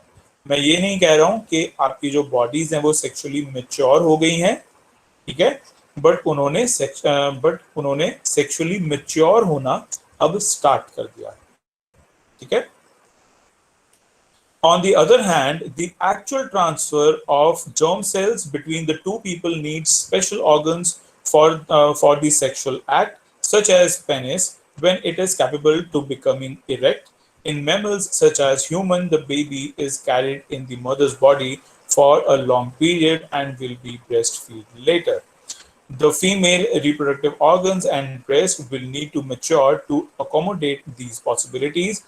Let us look at the system involved in the process of sexual reproduction. तो यहाँ पे जैसे कि आप लोगों को बताया था कि अगर हेयर ग्रोथ हो रही है, दैट मीन्स कि जो सेक्सुअल मैच्योरेशन है वो भी आपकी स्टार्ट हुई है। अब आपको कब पता लगेगा कि अब आप सेक्सुअली मैच्योर हो चुके हो? When you are capable of having a sexual act. ये आपको कब पता चलेगा? ये आपको तब पता चलेगा जब मेन, जो मेल्स हैं, उनका जो पेनिस है वो इरेक्ट होना स्टार्ट हो जाएगा, ठीक है। जब तक आपका जो पेनिस है वो इरेक्ट नहीं होगा, दैट मीन्स कि आप लोग सेक्सुअली अभी मेच्योर नहीं हुए हैं, ठीक है। अगर पेनिस जो है वो इरेक्ट होना स्टार्ट हो जाता है, दैट मीन्स कि जो मेल्स हैं वो अब सेक्सुअली मेच्योर हो चुके हैं, ठीक है। एंड देन इसके बाद अगर हम बात करते हैं फीमेल्स के बारे में, ठीक है। फीमेल्स की जो ब्रेस्ट है, अगर अब वो मिल्क को, ठीक है, यानी कि लैक्टेशन को अगर वो कैरी कर पाएगी, तो हम कह सकते हैं कि जो फीमेल है वो अब सेक्सुअली मेच्योर हो गई है, ठीक है। लेकिन अगर वो ना तो बेबी को कैरी कर पा रही है फॉर लॉन्गर पीरियड्स एंड ना ही वो ब्रेस्ट फीड कर पा रही है, सो दैट मीन्स कि अभी तक जो फीमेल है वो सेक्सुअली मेच्योर नहीं हुई है, ठीक है। दोनों का मैंने आप लोगों को बता दिया। मेल्स में अगर पेनिस इरेक्ट होता है, दैट मीन्स कि जो मेल हैं वो सेक्सुअली मैच्योर हो चुके हैं। फीमेल्स में अगर जो मदर है वो बेबी के बॉडी को लॉन्गर पीरियड के लिए कैरी नहीं कर पा रही है एंड ब्रेस्ट फीड नहीं कर पा रही है, दैट मीन्स कि जो फीमेल रिप्रोडक्टिव ऑर्गन है, जो फीमेल्स है, वो अभी तक मेच्योर नहीं हुए, ठीक है।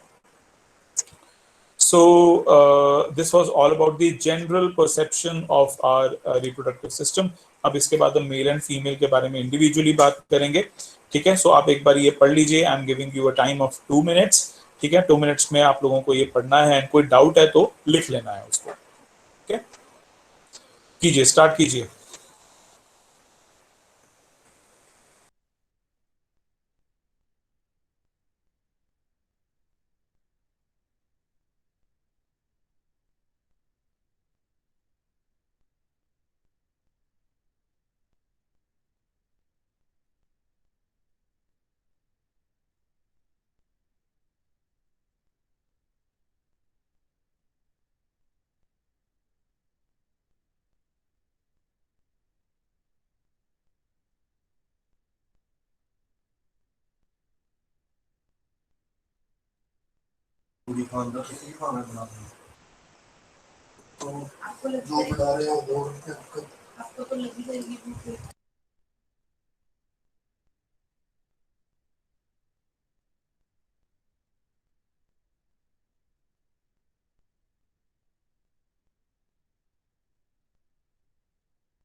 हरनूर, आई होप कि आप पढ़ रहे हैं, एंड सान्या, आई होप कि आप भी पढ़ रहे हैं।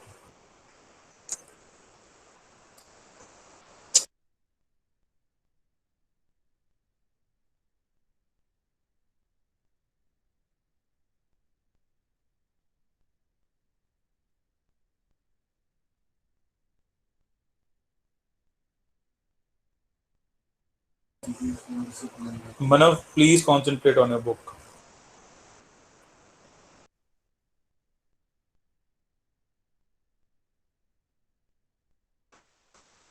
चलिए, आप लोगों का वॉशरूम ब्रेक इज ऑन, ठीक है। 11:35 पे अब आप लोग दोबारा वापस आएंगे।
हाँ जी, सभी अपनी वीडियोस ऑन कर लीजिए please.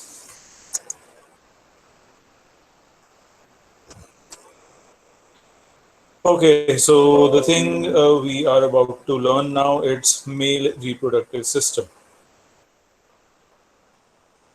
So let's begin with the diagram first. ठीक है, so this is the diagram. एक बार आप लोग डायग्राम देख लीजिए, ठीक है, and the things we have here एक बार इसको अंडरस्टैंड कर लीजिए, कौन कौन सी चीज़ें कहाँ पे हैं, ठीक है। सेमिनल वेसल की अगर हम बात करते हैं तो वो आपको इधर मिलेगा, ठीक है। देन इसके बाद यूरेटर्स, ये इधर मिलेंगे। यूरेटर्स जो होते हैं वो किडनी से जो हमारा वाटर है उसको फिल्टर करते हैं एंड देन यहाँ पे रिलीज करते हैं। Then we have the vas deferens, ठीक है, we have vas deferens here, ठीक है। ये एक टाइप की डक्ट होती है जो कि स्पर्म्स को कैरी करती है to the penis.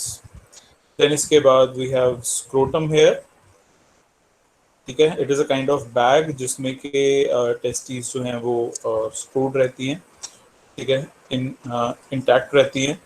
Then we have testes here, then we have urethra, ठीक है। It is a it is a common duct जो कि स्पर्म्स को भी एंड यूरिन को भी हमारी बॉडी से बाहर रिलीज करने में हेल्प करती है, ठीक है। So this is a penis.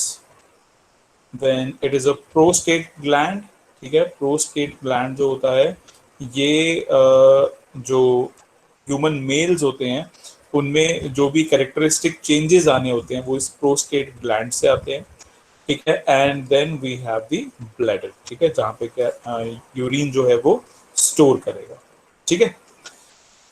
सो चलिए स्टार्ट करते हैं the paragraph. The male reproductive system consists of portions which produce the germ cells and other portion that deliver the germ cells to the site of fertilization. अगर हम male reproductive system की बात करते हैं तो यहाँ पे दो पोर्शंस हमें देखने को मिलेंगे। एक पोर्शन जो है ये जर्म सेल्स को प्रोड्यूस कर रहा है और एक इनकी फर्टिलाइजेशन को और एक इनको डिलीवर करने में हेल्प करता है, ठीक है। एक में जर्म सेल्स प्रोड्यूस होने हैं और एक से डिलीवरी होगी। The formation of germ cells or sperms take place in the testes. These are located outside the abdominal cavity in scrotum because sperm formation requires a lower temperature than the normal body temperature. So यहाँ पे अगर हम बात करते हैं germ cells के बारे में, जर्म सेल्स जो ह्यूमन मेल में होते हैं हम उसको बोलते हैं स्पर्म्स, ठीक है। और ये जो स्पर्म्स होते हैं ये प्रोड्यूस होते हैं टेस्टीज में, ठीक है। अब ये लोकेटेड होते हैं हमारी बॉडी के जो जो हमारी बॉडी का नीचे वाला पार्ट होता है, ठीक है, एब्डोमिनल कैविटी में ये होता है, स्क्रोटम के अंदर ये लोकेटेड होता है। और ये हमारी बॉडी से बाहर इसलिए होती हैं, टेस्टीज हमारी बॉडी से बाहर इसलिए होती हैं क्योंकि हमारे स्पर्म को बनने में बॉडी से भी लोअर टेम्परेचर चाहिए होता है, ठीक है।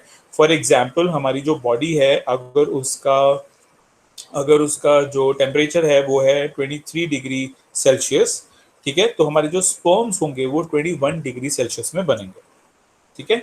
सो 2 to 3 डिग्री सेल्सियस हमें कम चाहिए होता है हमारी टेस्टीज में as compared to our body, ठीक है। तो इसी वजह से जो टेस्टीज होती हैं वो स्क्रोटम के अंदर लोकेटेड होती हैं। Then next we have discussed the role of testes in the secretion of hormone testosterone in the previous chapter. In addition to regulating the formation of sperms, testosterone begins about the changes in appearance in the seen in the boys at the time of puberty. Testosterone के बारे में हमने control and coordination में थोड़ा बहुत पढ़ा था, ठीक है। सो अगर हम बात करते हैं टेस्टोस्टेरोन तो ये जो ह्यूमन बॉयज होते हैं उनमें स्पर्म्स की फॉर्मेशन के लिए रिस्पॉन्सिबल होते हैं टेस्टोस्टेरोन हार्मोन जो होता है उसके लिए ये रिस्पॉन्सिबल होते हैं। एंड जितने भी चेंजेस हम प्यूबर्टी के टाइम पे बॉयज में देखते हैं उन सभी के लिए टेस्टोस्टेरोन जो है ये रिस्पॉन्सिबल होता है। अब यहाँ पे ना मैं आपको एक चीज बताना चाहूंगा आप सभी स्टूडेंट्स को। आप लोगों को शायद ऐसा लगता होगा कि टेस्टोस्टेरोन जो है वो सिर्फ ह्यूमन मेल्स में होता है, बट ऐसा जरूरी नहीं है। टेस्टोस्टेरोन लेवल जो होते हैं वो फीमेल बॉडी में भी होते हैं। ठीक है, फीमेल बॉडी जो है उसमें एस्ट्रोजन भी होता है और टेस्टोस्टेरोन भी होता है। ह्यूमन मेल में टेस्टोस्टेरोन तो होता ही होता है, साथ में एस्ट्रोजन भी होता है। ठीक है, आप लोग देखते होंगे ना कि कुछ लेडीज जो हैं उन्हें कुछ मेन के जो काम है वो करना पसंद होते हैं। फॉर एग्जाम्पल, मेन को एसयूवी चलाना अच्छा लगता है, मेन को छोटी कारें चलानी इतनी अच्छी नहीं लगती हैं, मेन को अच्छा लगता है कि वो एसयूवी कार्स चलाएं। ठीक है, मेन को अच्छा लगता है कि वो अगर बाइक्स की बात करते हैं तो वो बुलेट चलाएं। ठीक है, या फिर वो बाइक को ड्राइव करें। ठीक है, अब आपने देखा होगा कि ज्यादातर लेडीज जो होती है वो एसयूवी को ड्राइव नहीं करती। ठीक है, ज्यादातर जो लेडीज हैं वो बाइक को ड्राइव नहीं करती। ठीक है, ज्यादातर लेडीज जो होती हैं वो डोमिनेंट नहीं होती। ठीक है, सो जो लेडीज मेन जैसा कैरेक्टरिस्टिक शो करती हैं उनमें टेस्टोस्टेरोन लेवल एस्ट्रोजन से थोड़ा सा ज्यादा होता है। ठीक है, हाँ ठीक है। एंड कुछ मेन भी आपने देखे होंगे, कुछ मेन होते हैं वो बहुत ही पोलाइटली बात करते हैं। ठीक है, उनकी जो आवाज होती है वो इतनी ज्यादा स्ट्रांग नहीं होती है। ठीक है, मेन जो होते हैं कुछ उनको मतलब मैं ये तो नहीं कहूंगा कि एसयूवी चलाना या ना चलाना मेन के लिए एक स्टेटस सिंबल होता है, बट यस वो बहुत सारी चीजें ऐसे करती है जैसे जैसे कि शाय रहना। ठीक है, आई कॉन्टैक्टिंग ना करना। तो ये सारी की सारी जो चीजें होती है ये मेन में प्रूव करती हैं कि उनमें एस्ट्रोजन लेवल जो है वो यूजुअल से थोड़ा सा ज्यादा है। ठीक है, तो एस्ट्रोजन एंड टेस्टोस्टेरोन दोनों में ही होता है। जो मेन है उनमें भी होता है और जो विमेन है उनमें भी होता है। बट द थिंग इज कि जो एक एवरेज विमेन होती है उसमें जो एस्ट्रोजन के लेवल्स हैं वो ज्यादा होते हैं, और एक एवरेज मेन जो होता है उसमें टेस्टोस्टेरोन के जो लेवल्स हैं वो ज्यादा होते हैं। ठीक है, as compared to the opposite hormone. ठीक है, तो अपने माइंड में कभी भी ये मिसकंसेप्शन मत रखना कि बॉयज में एस्ट्रोजन नहीं होता एंड गर्ल्स में टेस्टोस्टेरोन नहीं होता, ये दोनों में होते हैं। ठीक है, ओके, सो नेक्स्ट पार्ट में आते हैं। Next paragraph, the sperm formed are delivered through the vas deferens which unites with the tube coming from the urinary bladder। जैसे कि मैंने आप लोगों को यहाँ पे डायग्राम में दिखाया था, ये जो वास डिफरेंस है इसका काम क्या होता है कि ये टेस्टिस से स्पर्म को कैरी करके लेके जाते हैं। ठीक है, कहाँ तक? यूरेथ्रा तक। ठीक है, तो वास डिफरेंस का जो मेन काम है वो ये कि टेस्टिस से स्पर्म को कैरी करना और उसको एक कॉमन डक्ट जिसको कि हम यूरेथ्रा बोलते हैं वहां तक लेके जाना। ठीक है, सो ये काम वास डिफरेंस का है। Okay, then the urethra thus forms a common passage for both the sperms and the urine along the path of the vas deferens glands like prostate and seminal vesicles add their secretion to so that the sperms are now in a fluid which makes their transport easier, and this fluid also provides nutrition। अब vas deferens जब sperms को urethra के अंदर release कर रहा होता है तो उसी टाइम पे जो प्रोस्टेट ग्लैंड है और जो सेमिनल वेसल्स होते हैं वो स्पर्म्स के सिक्रीशन के साथ ऐड हो जाते हैं, जिसकी वजह से transportation of the sperms becomes much easier and साथ ही साथ उनको न्यूट्रिशन भी मिल जाता है। ठीक है, अगर मैं बात करता हूं सेमिनल वेसिकल, तो इसका मेन फंक्शन ये है कि जो स्पर्म्स होते हैं ना वो एक्चुअली काफी स्टिकी होते हैं, ठीक है, और वो मोटाइल नहीं होते हैं, ठीक है, मोटाइल ज्यादा देर के लिए नहीं हो सकते हैं। तो सेमिनल वेसिकल्स जो होते हैं वो क्या करते हैं, ये स्पर्म्स के साथ सेमिन को ऐड कर देते हैं। सेमिन जो होता है वो बहुत ही फ्लूइडी होता है, ठीक है, बहुत ही फ्लूइडिक होता है। तो स्पर्म्स जो हैं वो इजीली ट्रांसपोर्ट हो पाते हैं इनसाइड अ फीमेल बॉडी, ठीक है। अगर सेमिनल जो वेसिकल्स हैं ये नहीं होंगे तो सीमेन प्रोड्यूस नहीं होगा, और सीमेन प्रोड्यूस ना होने की वजह से जो स्पर्म्स हैं वो फीमेल बॉडी के अंदर जाके एग्स तक नहीं पहुंच पाएंगे, वो पहले ही रुक जाएंगे, ठीक है। और जो प्रोस्टेट ग्लैंड है उसका काम क्या है, उसका काम है इस स्पर्म को जो कि सीमेन के अंदर सस्पेंडेड है इसको न्यूट्रिशन प्रोवाइड करना ताकि ये फीमेल एग तक पहुंच पाए, ठीक है। सो प्रोस्टेट ग्लैंड क्या करता है, न्यूट्रिशन प्रोवाइड करता है, एंड सेमिनल वेसिकल्स जो है ये मूवेबिलिटी अ, अ, यानी कि मोबिलिटी को ये प्रमोट करता है, ठीक है। The sperms are tiny bodies that consist of mainly genetic material and a long tail that helps them to move towards the female germ cells. अगर हम बात करते हैं स्पर्म्स की, स्पर्म्स क्या होते हैं, स्पर्म्स जो है वो बहुत ही छोटी छोटी सी बॉडीज होती हैं, ठीक है, और इनमें जेनेटिक मटेरियल होता है। इसके पीछे एक लंबी सी टेल होती है जिसकी वजह से ये जो फीमेल जर्म सेल्स के अंदर जा पाते हैं, ठीक है। सो ये स्पर्म का यू कैन से कि एक आपको छोटी सी जो थेरी है वो बताई गई है, ठीक है। इस पार्ट को आप एक बार पढ़ लीजिए, ह्यूमन रिप्रोडक्टिव पार्ट को, एंड कोई भी डाउट है तो आप उसको लिख लीजिए। I am giving you time of maximum 2 minutes.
या आई होप कि आप लोगों ने पढ़ लिया होगा इसे, एंड कोई डाउट है तो वो भी आपने राइट डाउन कर लिया होगा।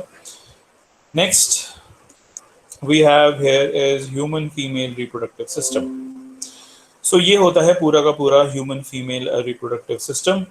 सो यहाँ पे सबसे पहले हम ऊपर देखेंगे तो यहाँ पे है ओविडक्ट या फिर फेलोपियन ट्यूब्स, ठीक है।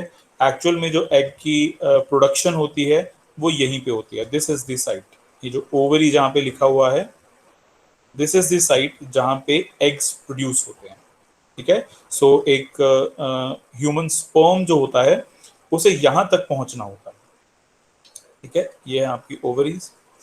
देन इसके बाद वी हैव यूट्रस, ठीक है। सो ये पूरा का पूरा जो पोर्शन है इसको हम यूट्रस बोलेंगे, ठीक है, ये पूरा का पूरा पोर्शन दिस इज यूट्रस, ठीक है। एक्चुअल में जो बेबी जब डेवलप हो रहा होता है तो वो यूट्रस में डेवलप हो रहा होता है। जो जायगोट बनता है वो ओवरी में बनता है, ठीक है, या फिर यू कैन से कि जो फेलोपियन ट्यूब्स है उसमें बनता है, ठीक है। लेकिन जब एक बेबी थोड़ा सा बड़ा हो जाता है तो वो यूट्रस में डेवलप होता है। Then we have cervix here, ठीक है। अब cervix and this is vagina, ठीक है। नाउ जो ह्यूमन मेल का जो पेनिस होता है वो सर्विक्स तक ही जा सकता है, ठीक है। यानी कि पेनिस जो होगा वो सिर्फ इतने पोर्शन तक ही जाएगा, इससे ज्यादा नहीं जा सकता है, क्योंकि जो सर्विक्स की जो बाउंड्री होती है ये इतनी ज्यादा थिन होती है कि इससे आगे पेनिस पेनिट्रेट नहीं कर सकता, ठीक है। सो एक ह्यूमन पेनिस जो है वो यहीं तक जाएगा सिर्फ। Okay, so this is vagina. जो पेनिस है वो इधर से आएगा, ठीक है। पेनिस जो है वो इधर से आएगा, ठीक है। एंड उसकी जो लिमिट है वो सिर्फ यहां तक है, वो इससे आगे नहीं जा सकता है, ठीक है। देन स्पर्म्स जो है वो उन्हें रिलीज करेगा। स्पर्म्स जो है वो सर्विक्स से होते हुए यहां अंदर जाएंगे, ठीक है। यूट्रस से होते हुए वो फेलोपियन ट्यूब्स में जाएंगे, फेलोपियन ट्यूब से होते हुए वो ओवरीज के साथ मिक्स कर जाएंगे, सॉरी मतलब ओवरी में एंटर कर जाएंगे एंड ओवरी में जो एग्स होंगे उनके साथ फ्यूज कर जाएंगे, ठीक है। आई होप आपको समझ में आया होगा, ठीक है। वजाइना से होते हुए जो स्पर्म्स हैं वो सर्विक्स में जाएंगे, सर्विक्स से यूट्रस में जाएंगे, यूट्रस से फेलोपियन ट्यूब्स में जाएंगे एंड फेलोपियन ट्यूब से होते हुए ओवरीज में जाएंगे, ठीक है। So this is the whole passage कि जो स्पर्म है वो कैसे ट्रैवल करता है inside a human female body. चलिए सो इसके बारे में पढ़ भी लेते हैं अब। The female germ cells of eggs are made in the ovaries. They are responsible for the production for some hormones. Female germ sales या फिर एग्स, ठीक है। फीमेल जर्म सेल्स को एग्स भी बोलते हैं। जो एग्स हैं वो ओवरीज में बनते हैं एंड ओवरीज ही रिस्पॉन्सिबल होती हैं जहां पे कि हमारे कुछ हार्मोन्स भी बनते हैं, आई मीन फीमेल्स के हार्मोन्स बनते हैं। सो फिगर 8.11 में आपको आइडेंटिफाई करने हैं various organs of the female reproductive system, जो कि हमने कर लिए हैं।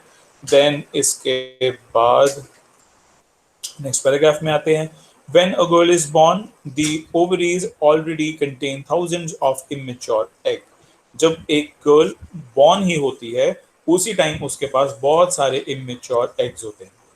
On reaching puberty, some of these starts maturing. जब प्यूबर्टी आती है यानी कि 13 या 14 ईयर्स की एज होती है, ठीक है, तब ये जो एग्स हैं ये धीरे धीरे मेच्योर होना स्टार्ट हो जाते हैं। One egg is produce every month by one of the ovaries. एक एग जो है वो हर महीने एक ओवरी में मेच्योर हो जाता है, ठीक है, प्रोड्यूस हो जाता है। The egg is carried from the ovaries to the womb through a thin oviduct or fallopian tubes. अब ये जो एग्स होते हैं इनको ओवरी से कैरी किया जाता है वॉर्म तक। वॉर्म क्या है? यूट्रस, ठीक है। यूट्रस का जो अनदर नेम है वो है वॉर्म, ठीक है। सो ओवरी से लेके वॉर्म तक एग को लाने का जो काम होता है वो होता है फेलोपियन ट्यूब्स का, ठीक है।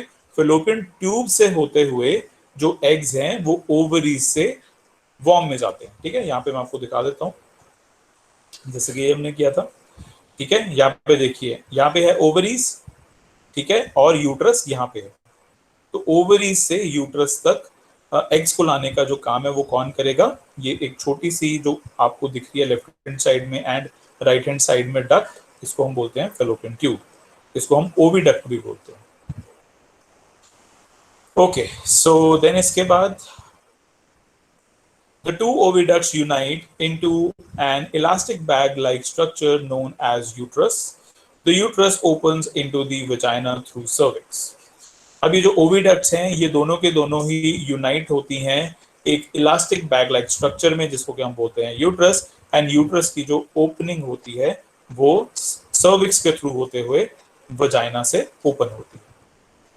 The sperms enter through the vaginal passage during the sexual intercourse. They travel upwards and reach the oviduct where they may encounter the eggs. The fertilized eggs, the zygote, जैसे कि मैंने आप लोगों को बताया था कि जो fertilized egg होता है उसको हम zygote बोलते हैं, जो सबसे पहली कंडीशन होती है फ्यूजन की of the male and female gametes, वो होती है zygote. सबसे पहला जो स्टेज है it is zygote. The fertilized egg, the zygote, gets implanted in the lining of uterus and starts dividing.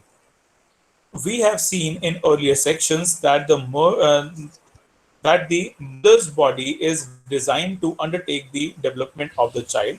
Hence, the uterus prepare itself every month to receive and nurture the growing embryo. The lining thickens and is richly supplied with blood to nourish the growing embryo. और फिर ऐसे में होता क्या है कि जैसे ही zygote जो है वो इम्प्लांट किया जाता है फेलोपियन ट्यूब्स में, तो फिर उसके बाद जो ये जाइगोट है ये बहुत बार डिवाइड होता है.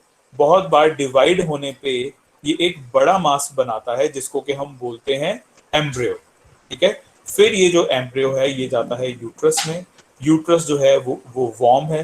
ठीक है, वहां पे जो ब्लड है वो बहुत ज्यादा सप्लाई हो जाता है जो कि एम्ब्रियो को नरिश करता है. ठीक है, एम्ब्रियो की जो नरिशमेंट है उसके लिए जो ब्लड है वो बहुत ज्यादा जरूरी होता है.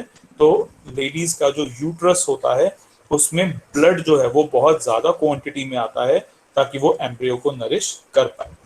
एम्ब्रियो को जो भी न्यूट्रिशन चाहिए वो अपने मदर का जो ब्लड है उसी से लेता है. The embryo gets nutrition from the mother's blood with the help of a special tissue called placenta. ठीक है, एक स्पेशल टिश्यू होता है जिसको कि हम बोलते हैं प्लेसेंटा. प्लेसेंटा से ही जो बेबी है उसको मदर के ब्लड से न्यूट्रिशन मिलता है. This is a disc which is embedded in the uterine wall. It contains villi on the embryo's side of the tissue. On the mother's side are blood spaces which surrounded the villi.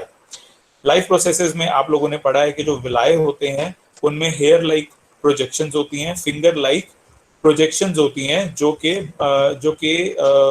Absorption को बहुत ज्यादा increase कर देती है. Absorption का जो surface area उसको बहुत ज्यादा इंक्रीज कर देती है.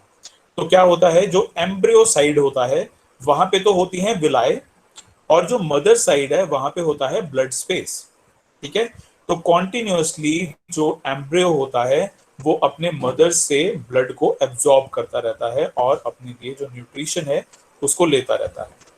This provides a large surface area for glucose and oxygen to pass from the mother to the embryo.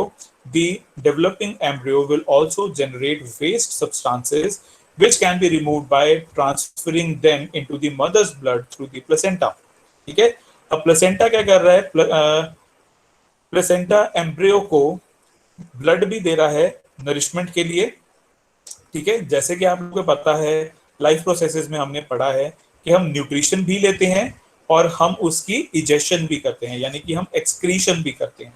अब जो मदर की बॉडी के अंदर बेबी होता है उसको भी एक्सक्रीशन करना होता है. ठीक है, तो वो एक्सक्रीशन कहाँ से करता है, मदर की जो बॉडी मदर का जो ब्लड है उसी में वो एक्सक्रीशन भी करता है थ्रू द प्लेसेंटा. ठीक है, सो प्लेसेंटा ही वो डक्ट है जो कि बेबी के अंदर ब्लड को ट्रांसफर कर रही है for the nourishment, and placenta ही वो डक्ट है जिससे कि बेबी जो है वो अपना एक्सक्रीटा ब्लड के अंदर ट्रांसफर कर रहा है थ्रू द प्लेसेंटा. ठीक है, the development of the child inside the mother's body takes approximately 9 months. The child is born as a result of rhythmic contraction of the muscles in the uterus. तो इसी तरीके से 9 months लगते हैं एक mother को एक बेबी को डेवलप करने में और डिलीवर करने में. और जिस टाइम पे डिलीवर करना होता है तो उस टाइम पे यूट्रस में बहुत सारी रिदमिक कॉन्ट्रैक्शंस होती हैं जिसकी वजह से एक चाइल्ड जो है वो बॉर्न हो पाता है. ठीक है, सो आज का जो टाइम है वो आप लोगों का ओवर हो चुका है. ठीक है, इससे ज्यादा हम आज नहीं पढ़ पाएंगे. मैं तो पढ़ाने को पढ़ा लूंगा बट आई होप कि आप लोग नहीं पढ़ पाएंगे. ठीक है, इनायत इज अबाउट टू क्राई कि सर प्लीज छोड़ दो. ठीक है। सो चलिए आज के लिए बस इतना ही। ठीक है, but still if you have any doubt you can stay here, and if you don't have any doubt तो भी आपको कहीं जाना नहीं है। ठीक है, तो भी आप यहीं पे रहेंगे। हो सकता है कि जो बाकियों के डाउट्स हैं वो आप लोगों के डाउट्स को क्लियर कर दें। ठीक है, जो थोड़े बहुत डाउट्स हैं। सो यस, अगर किसी का डाउट है तो आप लोग पूछ सकते हैं। किसी का डाउट है तो हैंड रेज करिए जरा, किसका डाउट है। अगेन ये वही स्टेज है कि या तो आपको सब समझ में आया है या कुछ भी समझ में नहीं आया है। आई होप कि फर्स्ट केस हो कि आप लोगों को सब समझ में आया होगा। ठीक है, स्टिल अगर कुछ भी समझ में नहीं आया है आप इसको देख सकते हैं यूट्यूब चैनल पे। ठीक है, कल का लेक्चर मैंने यूट्यूब चैनल पे अपलोड कर दिया था, आज का जो लेक्चर है वो भी मैं यूट्यूब चैनल पे अपलोड कर दूंगा। दोबारा से आप लोग पढ़ना चाहें पढ़ सकते हैं। ठीक है, एंड कल मैंने आप लोगों से रिक्वेस्ट की थी कि आप लोग जो बुक है वो एक बार ज़रूर पढ़ लेना, बुक से एक बार ज़रूर पढ़ लेना जो भी मैंने आप लोगों को पढ़ाया है।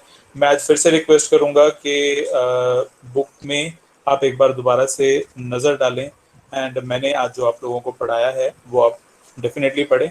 आज वाला एटलीस्ट ज़रूर पढ़ें, बिकॉज ये आपकी लाइफ के साथ बहुत ज़्यादा रिलेट करता है।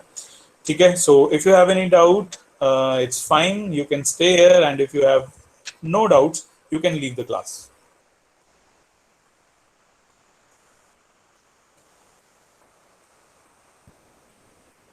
वेलकम अनमोल।